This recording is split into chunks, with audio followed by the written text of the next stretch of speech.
Hello, hi all of student. आपका लोहार classes में मैं विश्वेंद्र सिंह स्वागत करता हूं। आज हम आपके लिए भारत का जो संवैधानिक विकास चल रहा है उसका सबसे महत्वपूर्ण जो अधिनियम है, भारत शासन अधिनियम 1919 लेकर के आए हैं। आज आपको 1919 के अधिनियम के बारे में बताएंगे। ये अधिनियम क्या था, इसमें क्या प्रावधान किए गए। यार 1909 का अधिनियम इससे हम पहले हमने पढ़ा था, उसमें कुछ कमियां थी, उससे भारतीय जनता असंतुष्ट थी। इसीलिए ब्रिटिश सरकार को यह महसूस हुआ कि भारत में एक उत्तरदायी शासन की स्थापना करनी करनी चाहिए। लेकिन आंशिक रूप से उत्तरदायी शासन की स्थापना करने के लिए प्रांतों में ब्रिटिश सरकार ने भारत शासन अधिनियम 1919 पारित किया था। इसमें जो प्रावधान थे उसके 1909 के अधिनियम की कमियां थी, उनको इसमें दूर किया गया। इसके बारे में आज आपको बताने वाले हैं। इसकी पृष्ठभूमि क्या थी, यानी इसके बनाने के कारण क्या रहे, किन कारणों के कारण 1919 का अधिनियम ब्रिटिश सरकार को लाना पड़ा, इसके बारे में आज आपको हम बताएंगे। अगर आपको हमारी वीडियो अच्छी लगे तो वीडियो को लाइक करें, शेयर करें और कमेंट करें, ताकि और सब चैनल को सब्सक्राइब करें, ताकि हमारा हौसला बना रहे। आपके लिए हम इसी प्रकार वीडियो लेकर के आते रहे और हमें सपोर्ट मिलती रहे, ताकि हमारा भी यूट्यूब चैनल पर कार्य करने का मन बना रहे और हम उसको स्थायी रूप से करते रहे। देखिए, क्लास शुरू करते हैं। पहले देखते हैं भारत शासन अधिनियम 1919। जो 1919 भारत शासन अधिनियम पारित हुआ, उसके लिए उत्तरदायी कारण क्या थे। उत्तरदायी कारण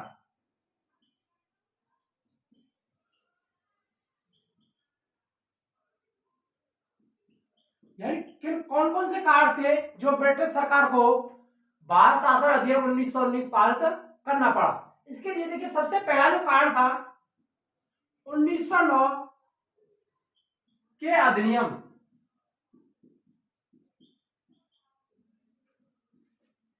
से उत्पन्न निराशा।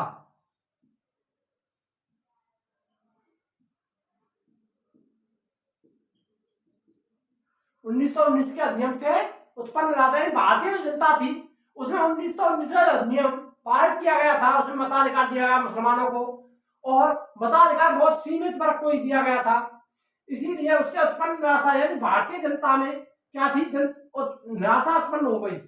इसी ये मुख्य कारण था कि 1909 के अधिनियम है उससे उत्पन्न निराशा थी। इसके जो कारण थे उनको उसके दोषों में स्पष्ट कर दिया गया था। 1909 के अधिनियम में जो दोष थे उनके अंतर्गत उत्पन्न जो निराशा है उसका प्रावधान मिलता है। यानी ये महत्वपूर्ण कारण था 1919 के अधिनियम से उत्पन्न निराशा, सबसे पहला कारण था।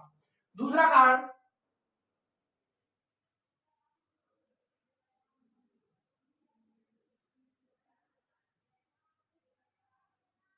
मुस्लिम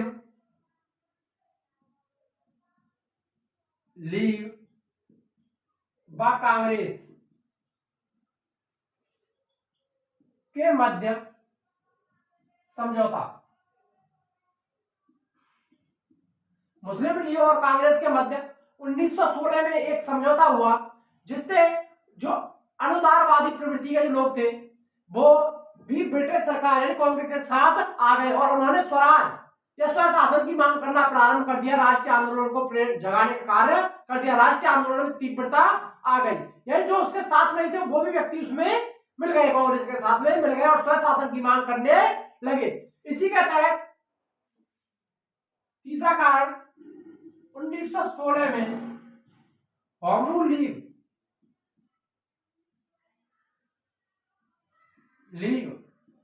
की स्थापना। 1916 में कॉमू लीग की स्थापना की गई। ये इसका कारण था, इसकी जो बाल गंगाधर तिलक, कौन थे, बाल गंगाधर तिलक और एनी बेसेंट ने कॉमू लीग की स्थापना की थी, जिसके कारण स्वशासन एवं स्वराज की मांग करने के लिए संपूर्ण भारतीय जनता में राष्ट्रीय जागृति उत्पन्न हो गई। भारतीय जनता में जो राष्ट्रीय जागृति उत्पन्न हो गई, उसने स्वशासन की मांग करना प्रारंभ कर दिया था। यह भी इसका कारण था। ब्रिटिश सरकार को अब यह सोचना पड़ा कि भारत में इसको दूर कैसे किया जाए। इसीलिए उन्होंने यह समय महत्वपूर्ण हो गया था कि आप कोई ना कोई ऐसा शासन, ऐसी व्यवस्था की जाए जो सुधारों की व्यवस्था हो सके। भारतीय शासन व्यवस्था इसको सुधारा जा सके, उसमें कुछ सुधार या प्रवर्तन करने की मांग की गई थी। तो ये महसूस होने लगा था ब्रिटिश सरकार को कि भारतीय शासन व्यवस्था है उसमें कुछ थोड़ा बहुत परिवर्तन करना आवश्यक है। चौथा कारण था, देखिए चौथा जो कारण है वो क्या था, 20 अगस्त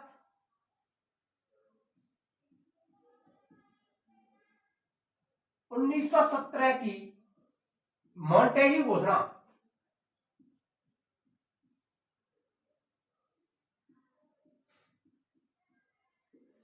1917 20 अगस्त 1917 को मॉन्टेग्यू भारत जो सचिव थे उन्होंने अपनी घोषणा की थी, उसमें कुछ सुधार करने की मांग की, उत्तरदायी शासन वगैरह की मांग की थी।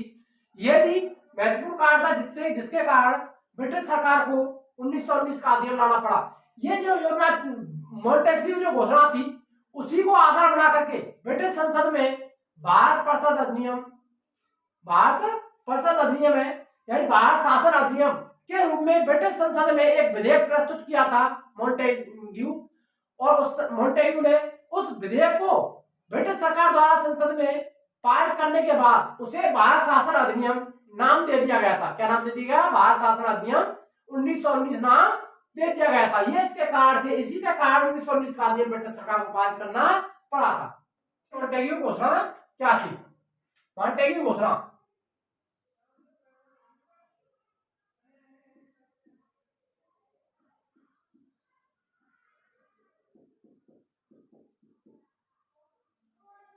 मॉन्टेग्यू घोषणा क्या थी इसके बारे में बताएंगे अब आपको। पहले इसको जानना जरूरी है मॉन्टेग्यू घोषणा के बारे में। मॉन्टेग्यू घोषणा के बारे में जानना आवश्यक है। देखिए मॉन्टेग्यू घोषणा क्या है। ये मॉन्टेग्यू घोषणा भारत के जो सचिव थे, भारत के सचिव यानी भारत मंत्री उस समय कौन थे? मॉन्टेग्यू थे। कौन थे? E.S. मॉन्टेग्यू। इसका पूरा नाम था E.S. मॉन्टेग्यू। इन्होंने एक घोषणा पत्र जारी किया था अपना, उसमें कुछ सुधारों की मांग की थी, कुछ सुधार करने की मांग की थी। उसमें कुछ प्रावधान किए गए, कुछ निम्न बातें बताई गई थी कि कौन उसकी जो घोषणा है उसमें कुछ बातें थी कि इनका जो घोषणा होनी चाहिए जिससे क्या है भारत का जो शासन है वो सुधर सके।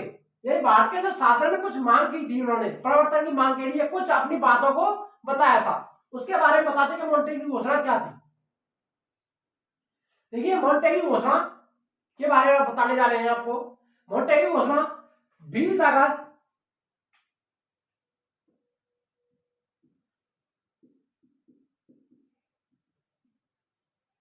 1917। मॉन्टेग्यू घोषणा 20 अगस्त 1917 ईस्वी को भारत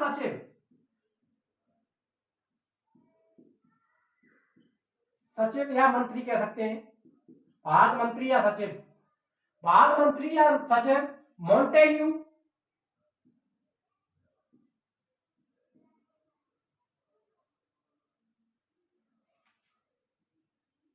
द्वारा यह घोषणा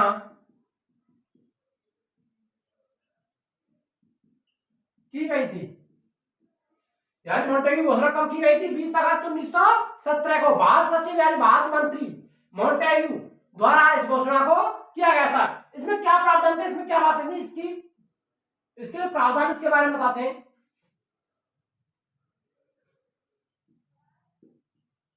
इसकी मुख्य बातें क्या बातें थी या क्या प्रावधान थे इसके बारे में बताएंगे। इसमें क्या प्रावधान किए मॉन्टेग्यू की घोषणा थी, उसमें कौन कौन सी बातों की घोषणा की गई थी। सबसे पहले देखिए सबसे पहले क्या था?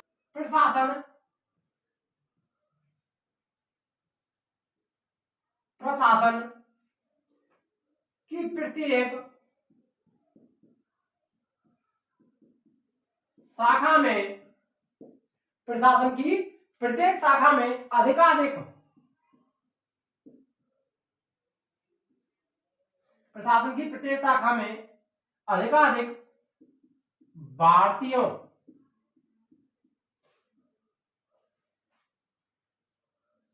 को सम्मिलित किया जाए।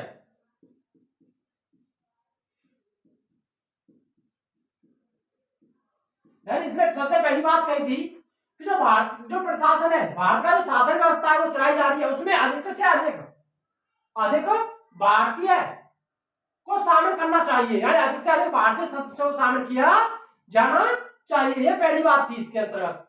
दूसरी बात इसमें क्या उत्तरदायी शासन, प्रांतों में आंशिक उत्तरदायी शासन की स्थापना की मांग की गई। प्रांतों में उत्तरदायी शासन, उत्तरदायी शासन की स्थापना, प्रांतों में उत्तरदायी शासन की स्थापना करना ब्रिटिश शासन का मुख्य उद्देश्य है। यानी इसमें यह भी घोषणा की गई थी, यानी यह बात स्पष्ट की गई कि प्रांतों में उत्तरदायी शासन की स्थापना करना ब्रिटिश सरकार का मुख्य उद्देश्य या मुख्य लक्ष्य है। ब्रिटिश सरकार का मुख्य लक्ष्य या मुख्य उद्देश्य क्या है? प्रांतों में उत्तरदायी शासन की स्थापना करना। यह भी बात स्पष्ट की गई थी। ब्रिटिश जो शासन था उसके जो लक्ष्य है, उसके उद्देश्य के बारे में सिर्फ पहली बार पता चला था, जो मोंटेग की घोषणा थी उसके बारे में पता चला था ब्रिटिश शासन का मुख्य उद्देश्य क्या है। तो मुख्य उद्देश्य था भारत में उत्तरदायी शासन की स्थापना, प्रांतों में आंशिक उत्तरदायी शासन की स्थापना करना, यह बात की गई थी। प्रांतों में जो उत्तरदायी शासन की स्थापना है, उत्तरदायी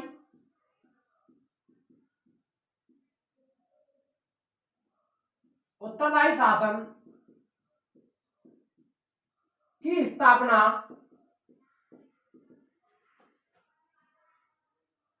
क्रमिक विकास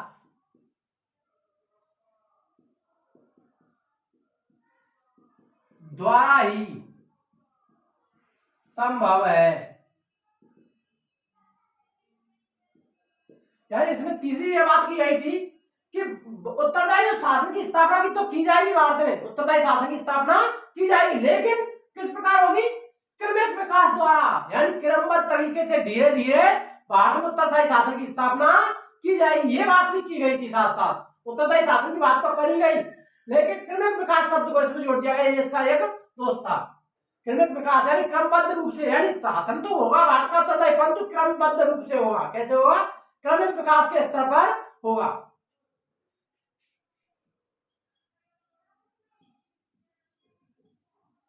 उत्तरदायी शासन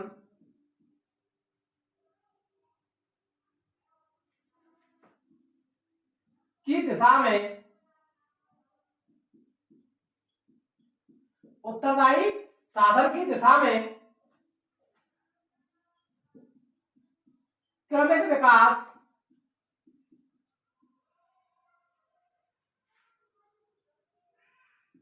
के चरणों, क्रमिक विकास के चरणों को निर्धारित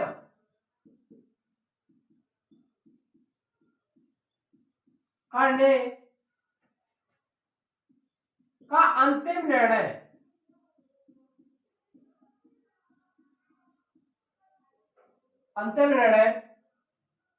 केवल ब्रिटिश शासन का होगा।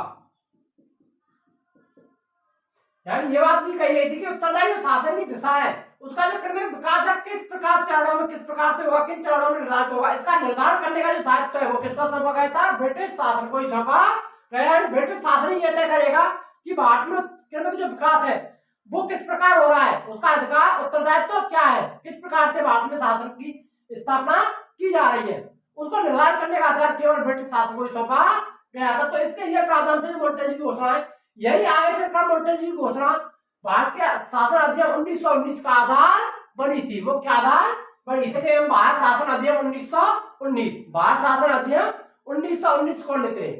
जो भारत शासन अधिनियम है उसके बारे में देखिए। इस समय भारत शासन अधिनियम जब पारित हुआ था उस समय ब्रिटिश प्रधानमंत्री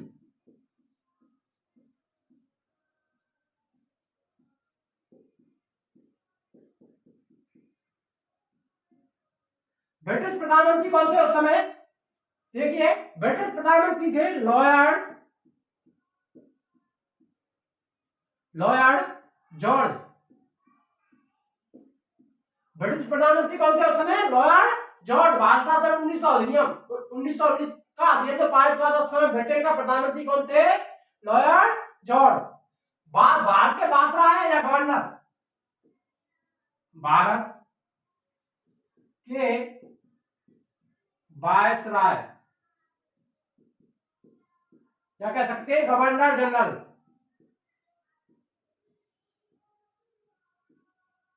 गवर्नर जनरल ये कौन थे? भारत के गवर्नर जनरल थे उस समय चैम्सफोर्ड।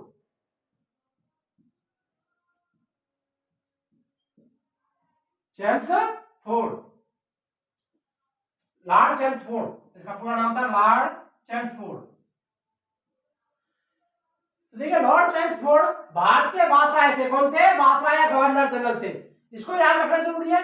और उस समय भारत सचिव, भारत सचिव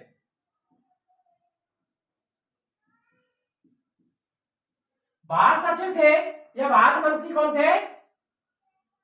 E.S. मॉन्टेग्यू भारत के सचिव थे। इसको जानना जरूरी है। यानी इस समय इन्होंने, यानी भारत में जो प्रशासन है, शासन व्यवस्था, उसको सुधार करने के लिए, कुछ विचार करने के लिए इन्होंने मॉन्टेग्यू, चैम्सफोर्ड और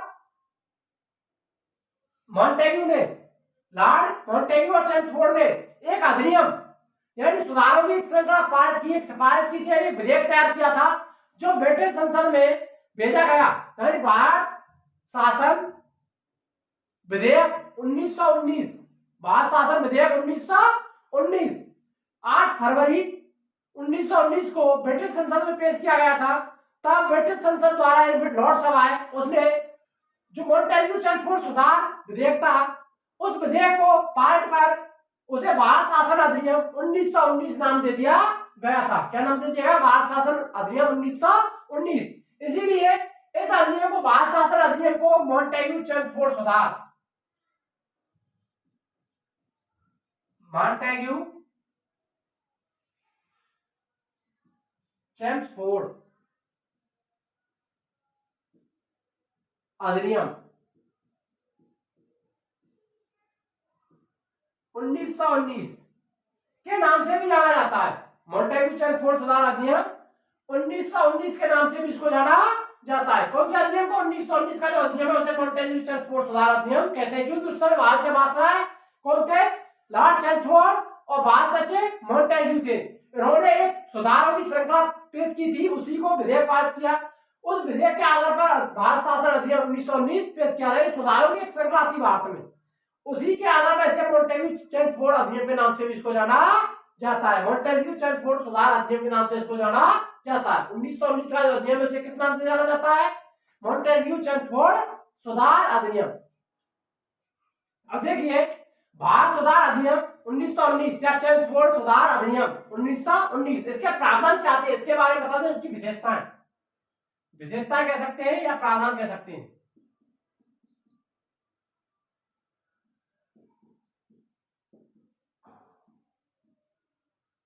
विशेषताएं या प्रावधान, यार 1919 का जो अधिनियम पारित किया था उसके विशेषताएं प्रावधान क्या थे? सबसे पहली इसकी जो विशेषता है उसको बताते हैं। इसमें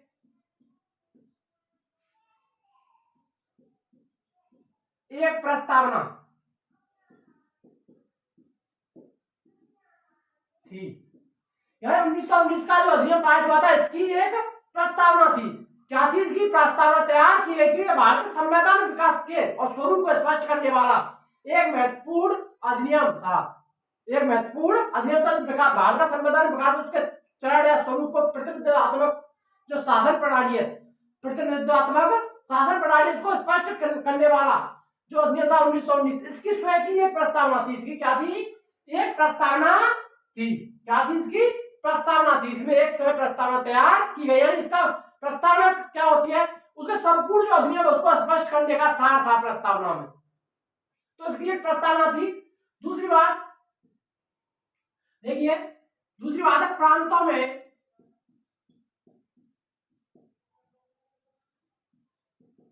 में आंशिक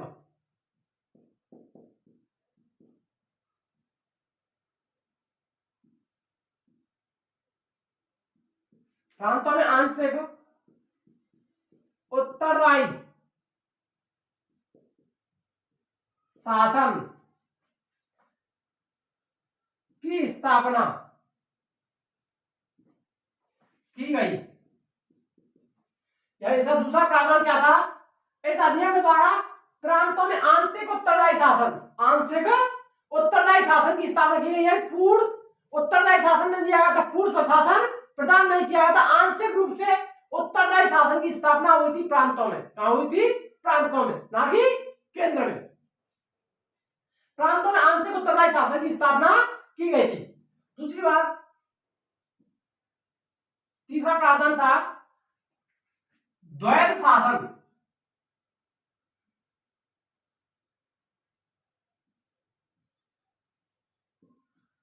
द्वैध शासन प्रणाली शुरू की गई।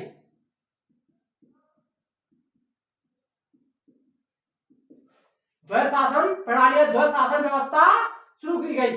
द्वैध शासन प्रणाली या द्वैध शासन व्यवस्था की स्थापना की गई थी किस अधिनियम द्वारा? 1919 के अधिनियम द्वारा। द्वैध शासन का क्या अर्थ होता है? दोहरा शासन, यह द्वैध शासन व्यवस्था। द्वैध शासन व्यवस्था जहां पर शक्तियों का विभाजन कर दिया जाता है, केंद्रीकरण के स्थान पर शक्तियों को बांट दिया जाता है, प्रांत और केंद्र दोनों के मध्य शक्तियों का विभाजन कर दिया गया।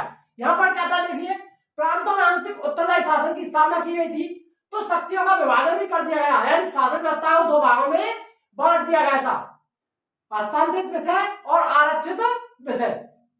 आगे बढ़ाएंगे उसको, आगे बताइए। तो द्वैध शासन प्रणाली की शुरुआत हुई थी, द्वैध शासन प्रणाली शुरू की गई है, द्वैध शासन व्यवस्था स्थापित की गई।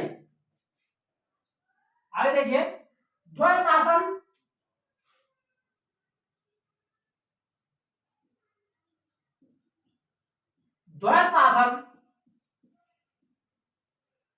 प्रणाली का जनक, द्वैध शासन प्रणाली का जनक कौन था? लियोनिस कार्टेस।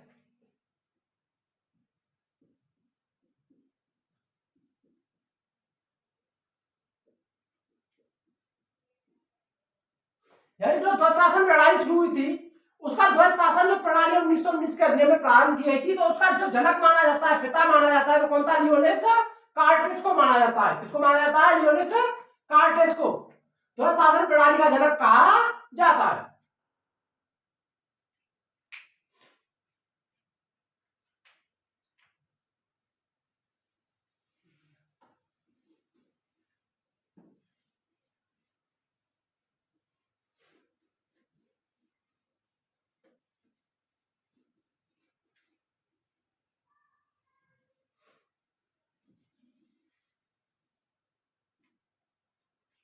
देखिए आगे, द्वैध शासन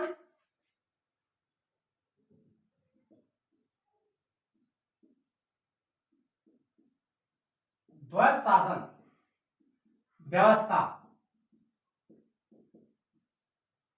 द्वैध शासन व्यवस्था, द्वैध शासन व्यवस्था के बारे में पढ़ेंगे। द्वैध शासन व्यवस्था क्या थी? इसमें क्या था? प्रांतीय जो शासन है, प्रांतीय शासन, यानी प्रांतीय शासन व्यवस्था थी, उसका प्रांतीय शासन को दो भागों में बांट दिया गया। प्रांतीय शासन को दो भागों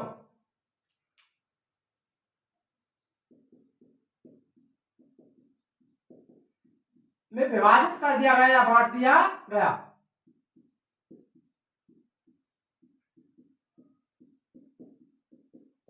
यानी 1919 के अधिनियम के द्वारा प्रांतीय शासन जो व्यवस्था है उसको दो भागों में बांट दिया गया था।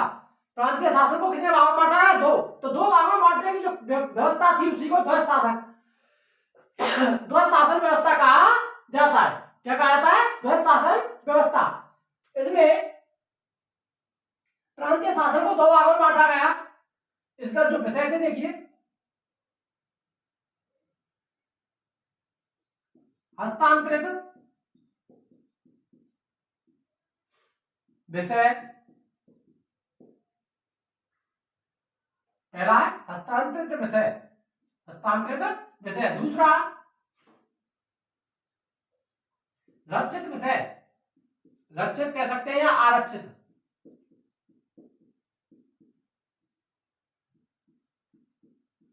लक्षित या आरक्षित विषय।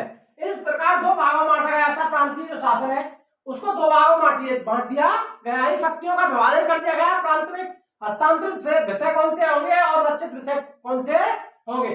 तो देखिए जो विषय थे प्रांतीय शासन में, जो विषय थे वो कितने थे? कुल विषय 51।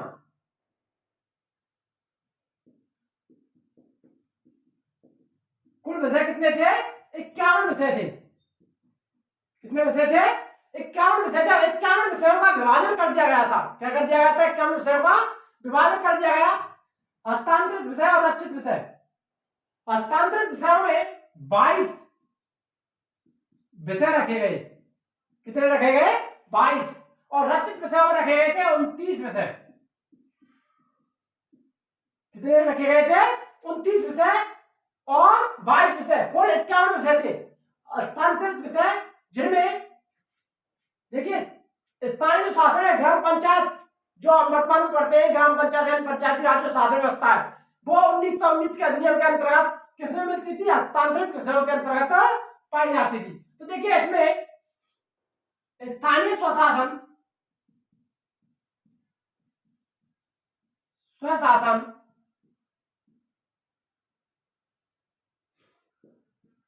शिक्षा, स्थानीय स्वशासन, शिक्षा, चिकित्सा, स्थानीय स्वशासन, शिक्षा, चिकित्सा आदि विषय रखे गए। यानी आदि विषय इसके अंतर्गत रखे गए थे। स्थानीय स्वशासन रखा गया, शिक्षा रखा गया, चिकित्सा यानी अस्पताल वगैरह को इसके अंतर्गत रखा गया था। कौन से विषयों में? हस्तांतरित विषयों में, जिन पर कानून बनाने का अधिकार प्रांतों को होता था, गवर्नर इसके अधीन। यह हस्तांतरित विषय वो मंत्रियों को सौंपे गए। यही गवर्नर था और उसकी जो कार्यकारी परिषद थी, उसके जो मंत्री थे उनको हस्तांतरित विषयों को सौंप दिया गया था। मंत्रियां जो भारतीय परिषद के मंत्री थे उनको हस्तांतरित विषयों को सौंपा गया, उन पर कानून बनाने का अधिकार उनके पास में रखा गया था। लेकिन रक्षित विषय, आरक्षित विषय कौन थे? वो 29 विषय रखे गए थे। उनमें ये विषय गवर्नर जनरल,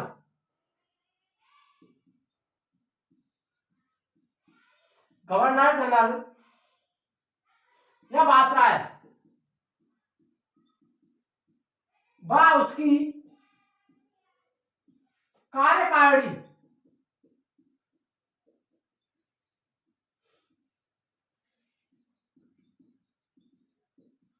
परिषद के पास होते थे। यानी आरक्षित, रक्षित और आरक्षित विषय जो गवर्नर जनरल और उसकी कार्यकारी परिषद के पास थे, जिन पर कानून बनाने का अधिकार सिर्फ किसको होता था? गवर्नर जनरल और उसकी कार्यकारी परिषद को होता था। तो वो आरक्षित विषय इसके अंतर्गत रखे गए थे, जिनमें रेल, टंकण,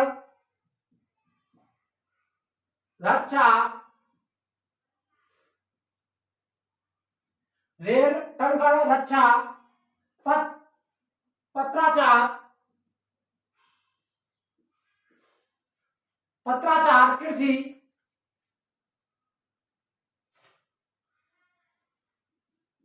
कृषि कार्य, यह टैक्स। देखिए इसमें क्या था? स्वशासन, शिक्षा विभाग, चिकित्सा आदि, गृह, भू राजस्व,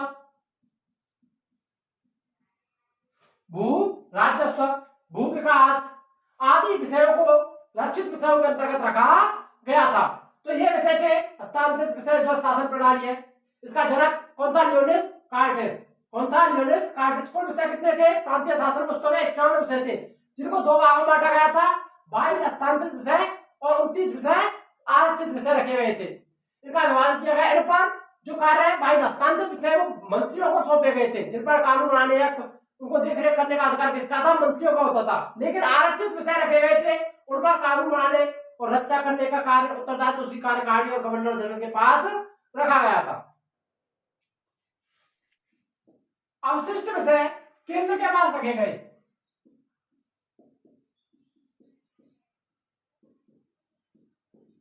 अवशिष्ट विषय केंद्र के पास रखे गए। यानी अवशिष्ट विषयों पर जो कानून बनाने का अधिकार था वो किसका था? केंद्र सरकार है। ब्रिटिश जो शासन था, भारतीय शासन व्यवस्था थी, उसी को उस पर कानून बनाने का अधिकार सौंपा गया था। देखिए सातवां जो प्रावधान है, प्रांतीय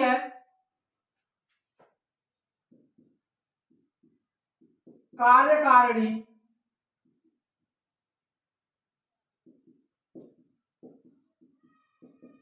परिषद, प्रांतीय कार्यकारिणी परिषद में भारतीयों, प्रांतीय कार्यकारिणी परिषद में भारतीयों की संख्या में वृद्धि की गई।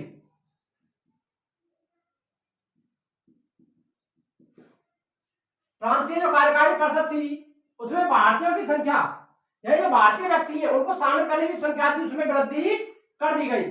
प्रांतीय कार्यकारिणी परिषद में भारतीयों की संख्या में वृद्धि की गई थी। यानी जो प्रांत थे जहां पर कार्यकारिणी परिषद पाई जाती थी, उनमें देखिए मद्रास, बंगाल, बंबई, मद्रास, बंगाल, बंबई या मुंबई की कार्यकारिणी परिषद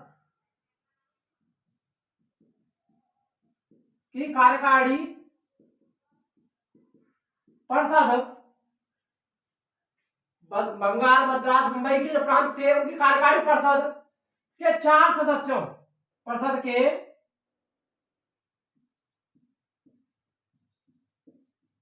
4 सदस्यों में से 2 भारतीय सदस्य, 2 भारतीय सदस्य रखने की व्यवस्था की गई।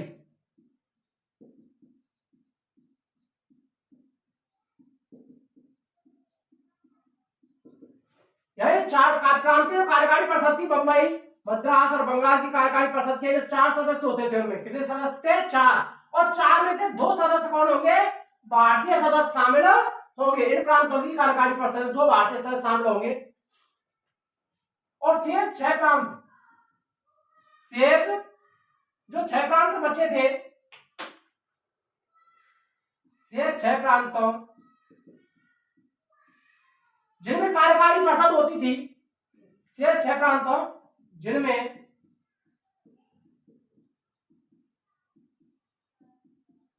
कार्यकारिणी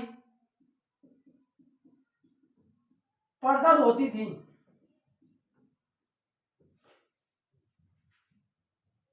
उनमें आधे सदस्य भारतीय रखे जाने की व्यवस्था की गई।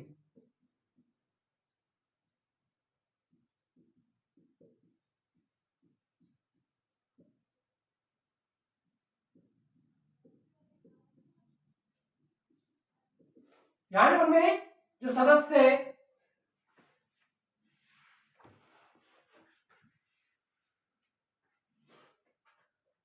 ये भारतीय सदस्य रखने की व्यवस्था की गई थी। उनमें कार्यकारिणी शेष 6 प्रांत बचे थे, उनके कार्यकारिणी परिषद में आधे सदस्य कौन होंगे? भारतीय सदस्य रखने की व्यवस्था की गई। यानी उनमें अधिकांश 2 व्यक्ति होते थे, उनमें से एक सदस्य भारतीय शामिल होता था।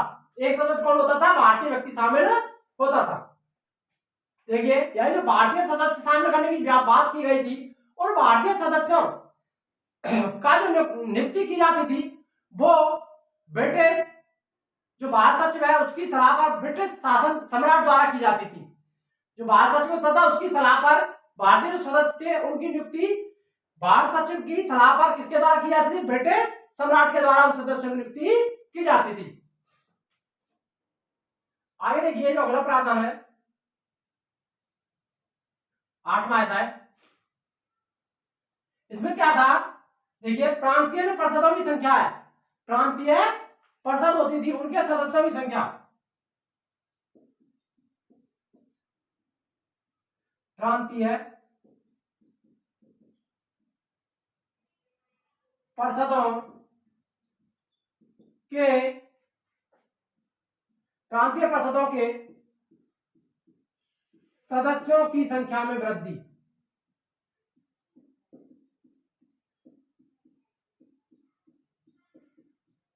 वृद्धि की गई।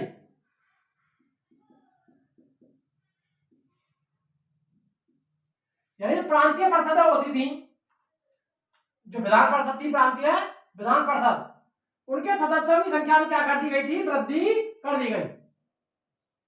प्रांतीय विधान परिषद थी, उनके सदस्यों की संख्या को क्या करा दिया गया? बढ़ा दिया गया था, वृद्धि की गई थी। देखिए बड़े प्रांतों में, बड़े प्रांतों में अधिकतम, बड़े प्रांतों में अधिकतम 140,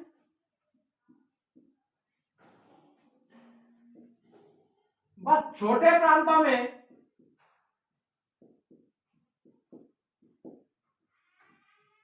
न्यूनतम 60 सदस्य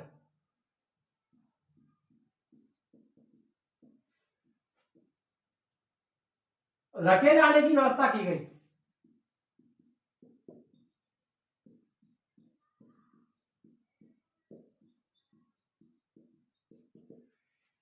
यानी इसमें देखिए, यानी जो बड़े प्रांत थे, जो बड़े प्रांत थे, बंगाल, मुंबई, मद्रास वगैरह जो बड़े प्रांत थे, उनमें विधान परिषद, जो प्रांतीय विधान परिषद थी, उनके सदस्यों की संख्या अधिकतम कितनी हो सकती थी? 140 हो सकती थी। कितनी हो सकती थी? 140। और जो छोटे प्रांत होते थे, उनके सदस्यों की संख्या उनमें न्यूनतम कितनी हो सकती थी? 60 है। छोटे प्रांतों में न्यूनतम 60 होनी चाहिए, 60 से कम भी नहीं होनी चाहिए। और अधिकतम बड़े जो प्रांत है उनमें अधिकतम 140 होनी चाहिए सदस्य संख्या है, उसको बढ़ा दिया गया था। जिनमें थे 70%, यानी विधान परिषद थी, उनके 70% सदस्य निर्वाचित, 70% सदस्य कैसे होते थे? निर्वाचित, यानी जनता के द्वारा निर्वाचित होने चाहिए। ऐसे व्यक्ति 70% सदस्यों की नियुक्ति कैसे होती थी? निर्वाचन द्वारा होती थी। किसके द्वारा? निर्वाचन द्वारा। 32% मनोनीत होते थे।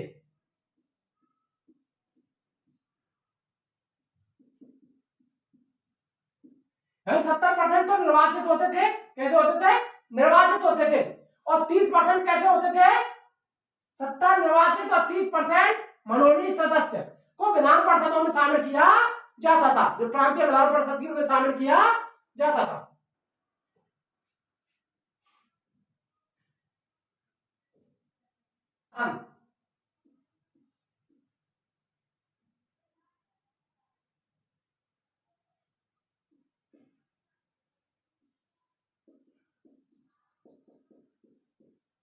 द्वैध शासन का सूत्रपात,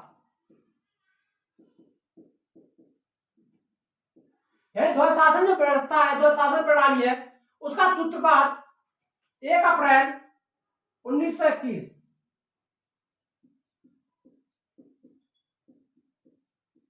1921 को किया गया।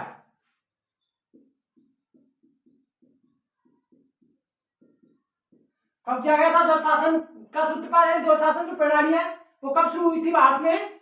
1 अप्रैल 1921 को। और यह जो द्वैध शासन प्रणाली है, द्वैध शासन व्यवस्था है, वो भारत के 8 प्रांतों, कितने प्रांतों? 8 प्रांतों, 8 प्रांतों में शुरू की गई थी। कितने प्रांतों में शुरू की गई? 8 प्रांतों। 1921 को द्वैध शासन की जो व्यवस्था है वो शुरू की गई थी, सूत्रपात किया गया था। और यह व्यवस्था 8 प्रांतों में शुरू की गई। कितने प्रांतों में शुरू की गई थी? 8 प्रांतों में, जिनमें बंगाल,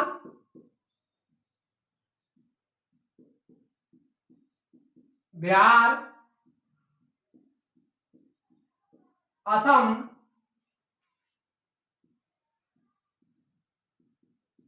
मध्य प्रांत, संयुक्त प्रांत,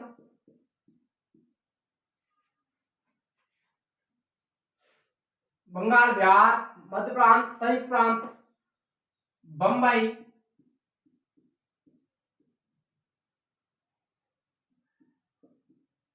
पंजाब, बंबई, पंजाब, बंगाल, बिहार, असम, मध्य प्रांत, संयुक्त प्रांत, बंबई, पंजाब और मद्रास। ये 8 प्रांत थे में शुरू की गई।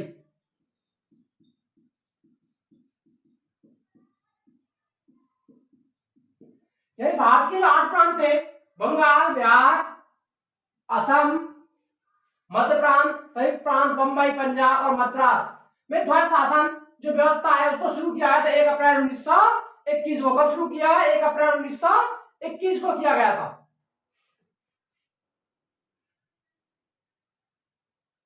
अगला देखिए 10वां। भारत में 1919 का जो अधिनियम है उसके तहत लोक सेवकों की भर्ती के लिए एक लोक सेवा आयोग के गठन की बात की गई थी। एक लोक सेवा आयोग के गठन की बात की गई थी। तो इसके द्वारा लोक सेवा आयोग का गठन भी किया गया था। देखिए, लोक सेवा आयोग,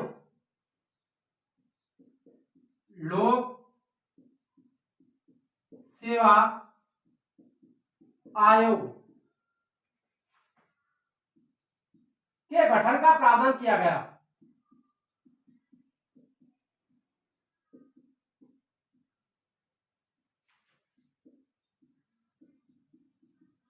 यानी 1919 का जो अधिनियम है वो पेश किया गया था। उसमें क्या था? एक लोक सेवा आयोग के गठन की बात कही गई थी। किसकी बात की गई? लोक सेवा आयोग के गठन की बात की गई थी। इसके लिए 1923 में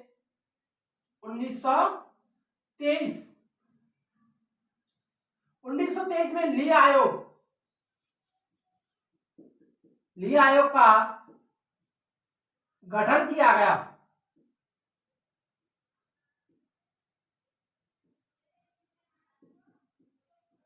कौन से आयोग का गठन किया गया था? ली आयोग का गठन कब किया गया? 1923 में। ली आयोग बनाया गया था जिसकी सिफारिश पर, ली आयोग की सिफारिश पर, ली आयोग की सिफारिश पर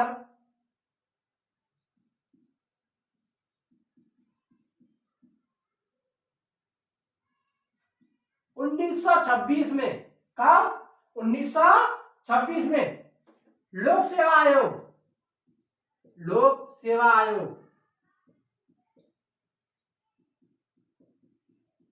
की स्थापना की गई। भारत में लोक सेवा आयोग की स्थापना कब की गई थी? 1926 में। कब की गई थी? 1926 में। लोक सेवकों की भर्ती के लिए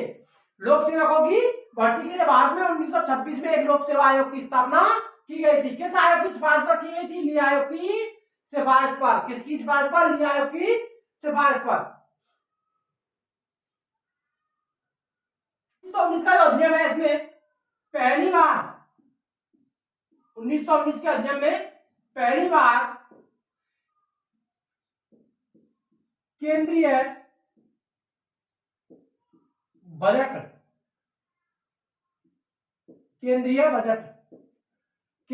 को राज्य के बजट से अलग कर दिया गया।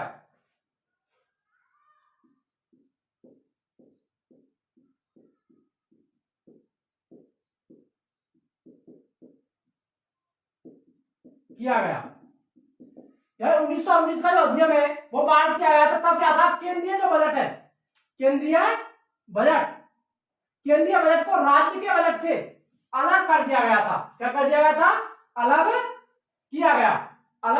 कर दिया गया। दूसरा अगला जो प्रावधान है वो क्या था? राज्य के बजट को अलग कर दिया। इसमें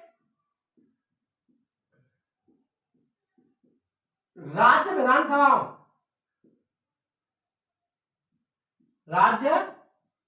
विधानसभाओं को अपना स्वयं का बजट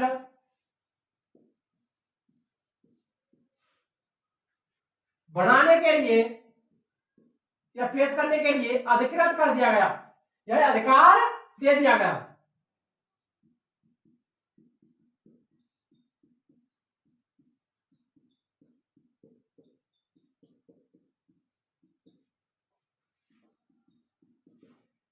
अधिकृत कर दिया गया। राज्य की जो विधानसभा थी, विधान परिषद थी, वो अपना बजट स्वयं अपना बजट बना सकती थी। यह अधिकार भी दे दिया गया था। केंद्रीय बजट और राज्य के बजट दोनों को अलग कर दिया गया। आगे देखिए 13वां प्रावधान, निर्वाचन व मताधिकार।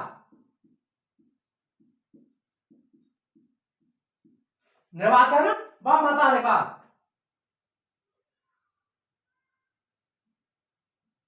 में वृद्धि।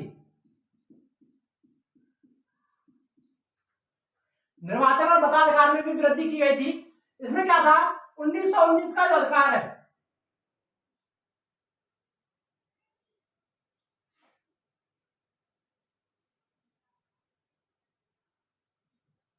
निर्वाचन और मताधिकार में वृद्धि की गई। 1909 का जो अधिनियम था उसमें केवल मुसलमानों को ही मताधिकार प्रदान किया गया। मुसलमानों की पृथक निर्वाचन की व्यवस्था की गई थी और उसमें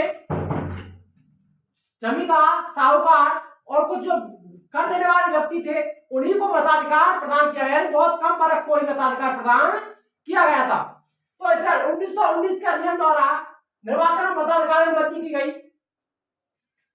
मुस्लिमों, देखिए इसमें क्या था, 1909 के अधिनियम में मुस्लिमों को पृथक निर्वाचन का अधिकार दिया गया था। इसमें मुस्लिमों के अलावा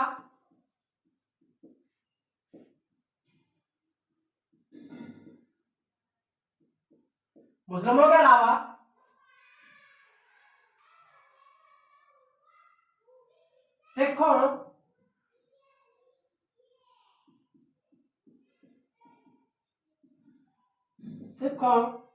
यूरोपियनों,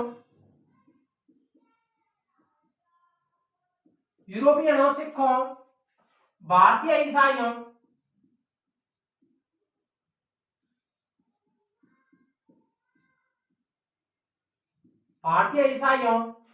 एंग्लो इंडियनों,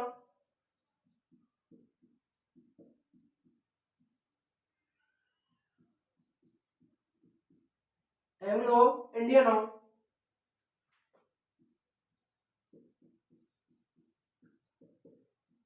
इंडियनों को भी मताधिकार पृथक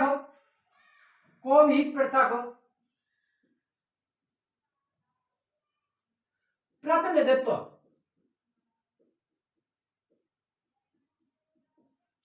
यानी 1919 का अधिनियम था उसमें क्या था, मुस्लिमों के अलावा सिखों, यूरोपियनों, भारतीय ईसाइयों, एंग्लो इंडियनों को भी पृथक प्रतिनिधित्व प्रदान किया गया।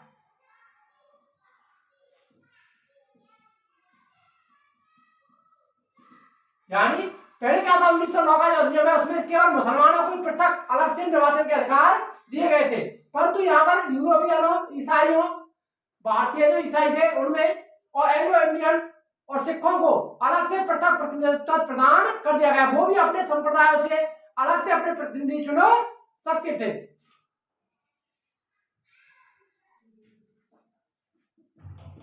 मताधिकार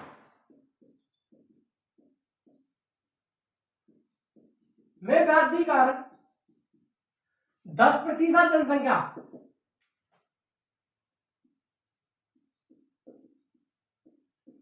संख्या को मताधिकार प्रदान किया गया।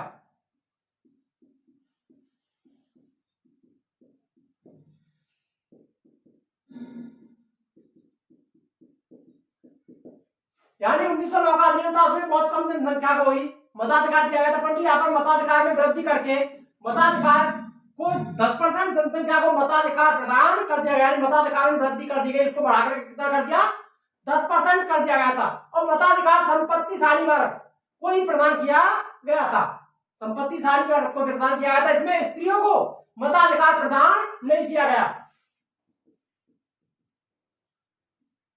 स्त्रियों को मताधिकार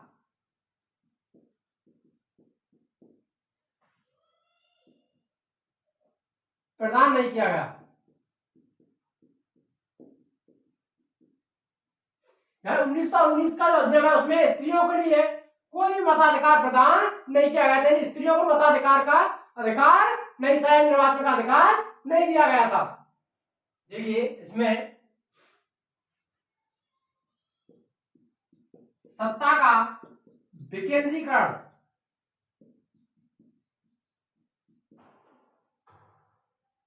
कर दिया गया। 1919 का अधिनियम है, इसमें सत्ता का विकेंद्रीकरण कर दिया गया, सत्ता को बांट दिया गया था केंद्रीय और प्रांतीय, केंद्रीय और प्रांतीय विषयों में बांट दिया गया था। सत्ता का विकेंद्रीकरण कर दिया गया था, केंद्रीय और प्रांतीय विषय अलग अलग बांट दिए गए कि कौन से विषय केंद्र के पास है, कौन से विषय प्रांतों के पास होंगे। ये मैंने आपको विषयों के बारे में पहले बता दिया था, शासन द्वारी जो शासन व्यवस्था है उसमें बता दिया कौन से विषय केंद्र के पास है। यही सत्ता का विकेंद्रीकरण कर दिया गया, सत्ता का बंटवारा कर दिया गया। अगला है शक्ति का विभाजन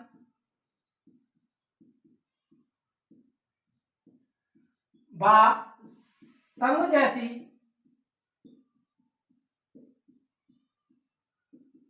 व्यवस्था की स्थापना। यानी शक्ति का बंटवारा कर दिया गया, शक्ति का विभाजन कर दिया गया था और संघ जैसी व्यवस्था की स्थापना की गई थी। यानी संपूर्ण शक्तियों को तो बांटा गया था, परंतु अंतिम जो अधिकार थे वो ब्रिटिश संसद या ब्रिटिश जो गवर्नर था वहीं से शासन शक्तियों का केंद्रीकरण कर दिया गया। यानी अंतिम जो निर्णय होता था वो संघ सरकार का ही होता था। संघीय सरकार ही अंतिम सभी विषयों पर निर्णय ले सकती थी, इसीलिए संघ जैसी व्यवस्था की स्थापना हुई और शक्तियों का विभाजन कर दिया गया। अंतिम निर्णय गवर्नर और उसकी कार्यकारी परिषद ही का होता था। इस संघ जैसी व्यवस्था इसमें स्थापित की गई थी। अगला है इसमें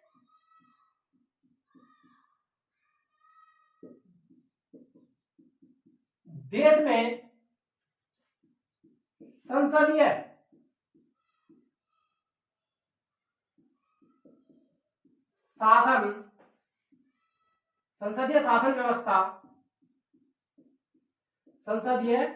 शासन व्यवस्था को यथार्थ और वास्तविक स्वरूप प्रदान किया गया।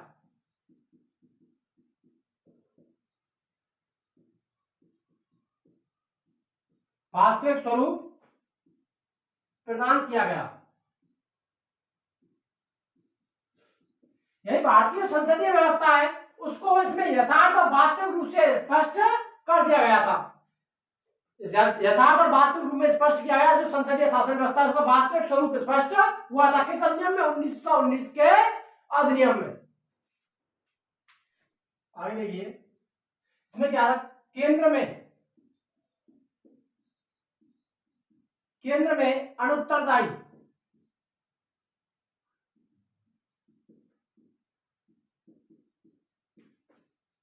शासन, केंद्र में अनुत्तरदायी शासन व्यवस्था बनी रही। यानी जो शक्तियां थी उनको गवर्नर जनरल और उसकी कार्यकारी परिषद के लिए बांटा गया था। अधिकांशतः शक्तियां गवर्नर जनरल और कार्यकारी परिषद के पास ही रखी गई, लेकिन केंद्र में फिर भी अनुत्तरदायी शासन व्यवस्था को बनाए रखा गया।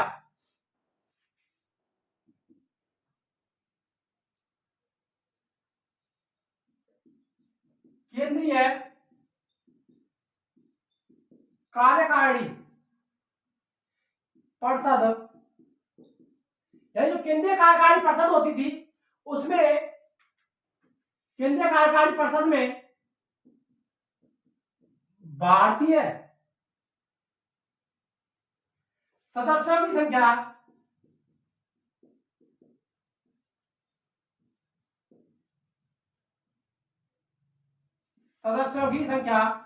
एक से बढ़ाकर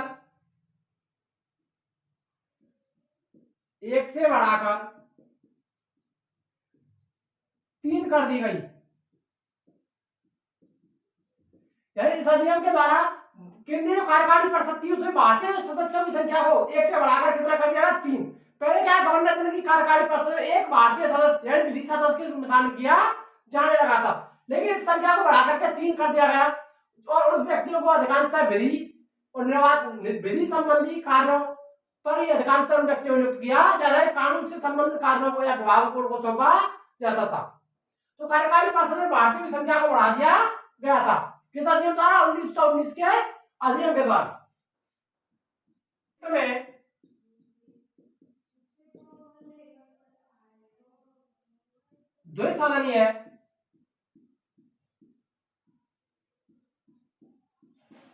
व्यवस्था स्थापित की गई।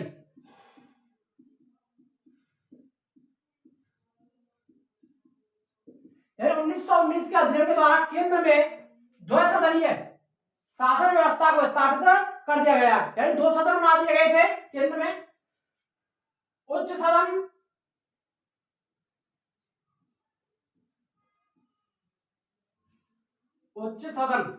यानी जिसे राज्य परिषद,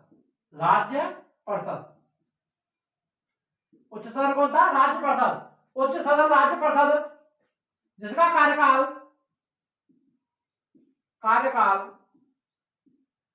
5 वर्ष। उच्च सदन का कार्यकाल कितना होता था? 5 वर्ष का होता था। राज्य परिषद की स्थापना की गई जिसमें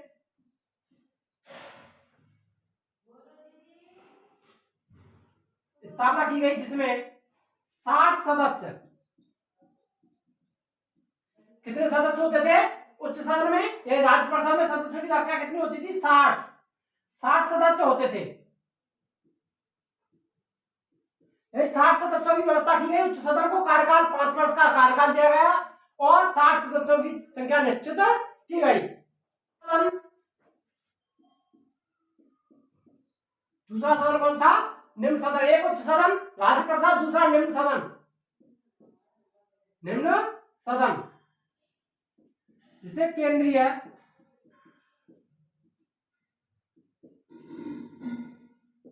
विधानसभा कहा जाता था। कार्यकाल द्वितीय सदन यानी जो निम्न सदन था उसका केंद्रीय विधानसभा थी, उसका कार्यकाल कितना रखा गया? 3 वर्ष। कितना रखा गया था? 3 वर्ष। और सदस्यों की संख्या 145 रखी गई। केंद्रीय विधान परिषद निम्न सदन में सदस्यों की जगह कितनी हो सकती थी? 145 हो सकती थी। कितनी हो सकती थी?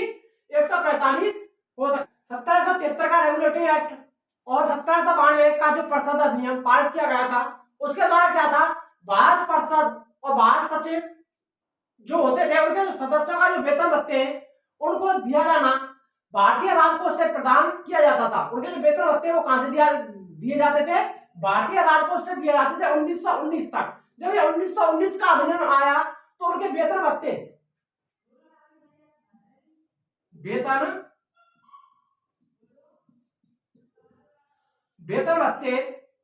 ब्रिटिश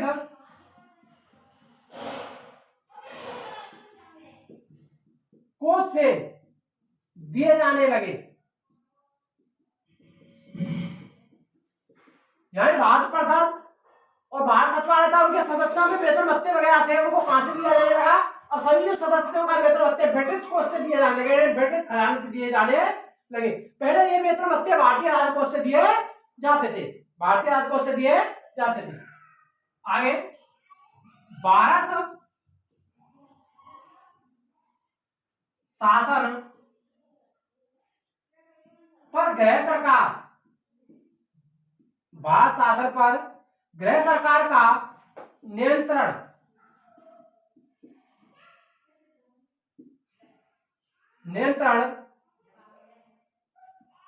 भारत शासन पर गृह सरकार का नियंत्रण कम कर दिया गया।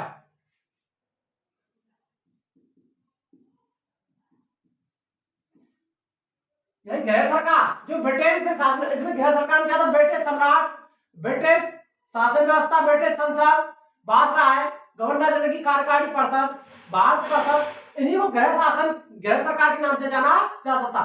इनका जो नियंत्रण है उसमें इस अधिनियम के द्वारा कमी कर दी गई। गृह सरकार का जो शासन था उसमें भारत के शासन पर नियंत्रण में कमी कर दी गई। उसका उतना नियंत्रण भारत के ऊपर नहीं रहा।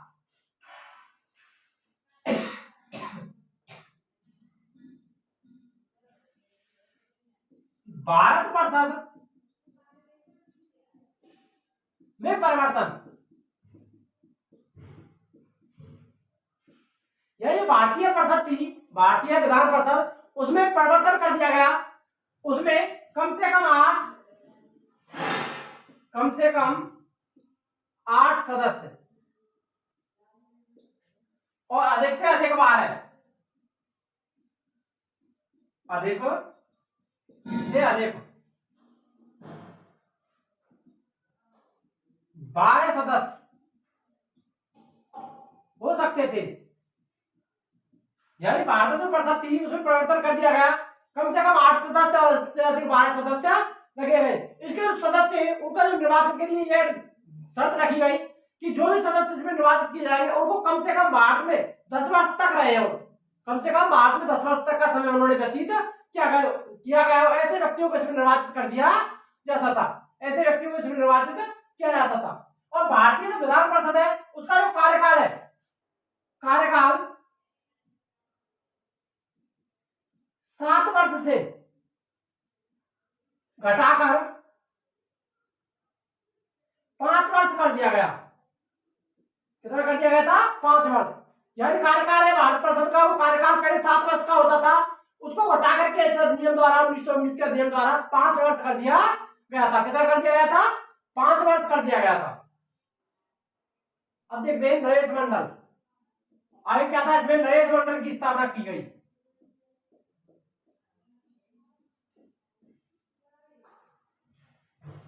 नरेश मंडल की स्थापना की भी बात की गई थी 1919 के अधिनियम में। नरेश मंडल होता है नरेश यानी राजाओं का मंडल, राजाओं का समूह। तो नरेश मंडल की स्थापना की बात की गई थी। तो नरेश मंडल की स्थापना 1919 के अधिनियम के तहत, नरेश मंडल की स्थापना 1919 के अधिनियम के तहत 8 फरवरी 1921 को नरेश मंडल, इसकी स्थापना 8 फरवरी 1921 को देशी रियासतों के राजाओं के महत्व को ध्यान में रखते हुए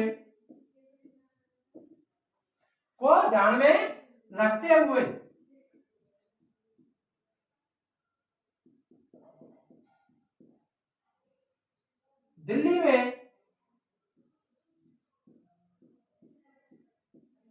नरेश मंडल 121 सदस्य है, 121 सदस्य है, नरेश मंडल की स्थापना की गई।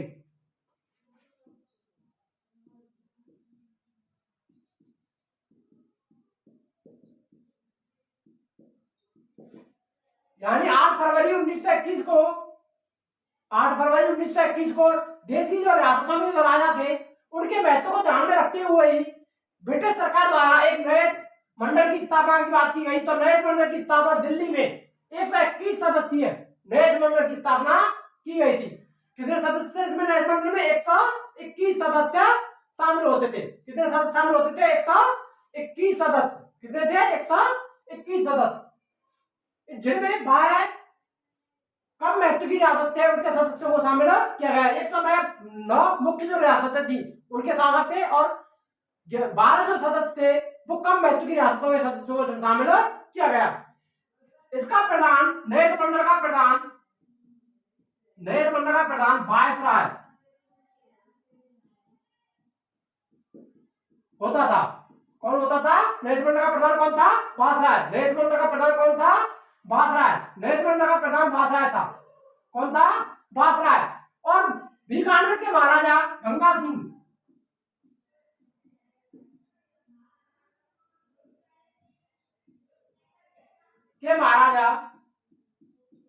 सिंह को प्रथम चांसलर बनाया गया।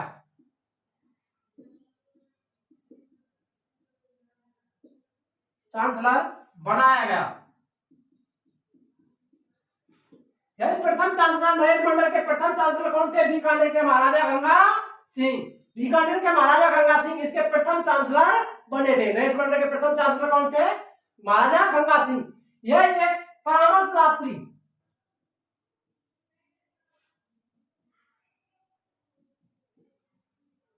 सभा के समान था। नरेश मंडल है वो एक परामर्शदात्री सभा के समान था जो गवर्नर जनरल की कार्यकारी परिषद को परामर्श दे सकता था। परामर्शदात्री सभा के समान रखा गया। इसका जो महत्व वो कैसा था? परामर्श। देखिए 1919 का जो अधिनियम है उसके द्वारा एक उच्चायुक्त युक्त या हाई कमिश्नर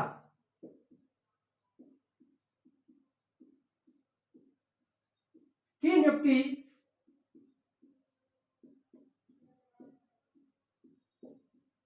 की गई। यानी एक उच्चायुक्त या हाई कमिश्नर की नियुक्ति की गई थी, जो भारत में उस समय की जो शासन व्यवस्था उसको देखने के लिए और उससे अवगत कराने के लिए एक हाई कमिश्नर की व्यवस्था की गई थी। प्रथम हाई कमिश्नर या उच्चायुक्त एक अंग्रेज सदस्य था। कौन था? एक अंग्रेज सदस्य को बनाया गया था प्रथम, लेकिन बाद के सभी हाई कमिश्नर और उच्चायुक्त सभी भारतीय ही रहे थे। वायसराय को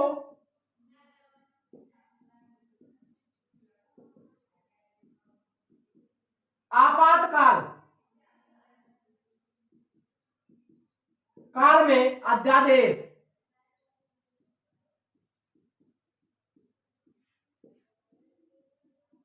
जारी करने का अधिकार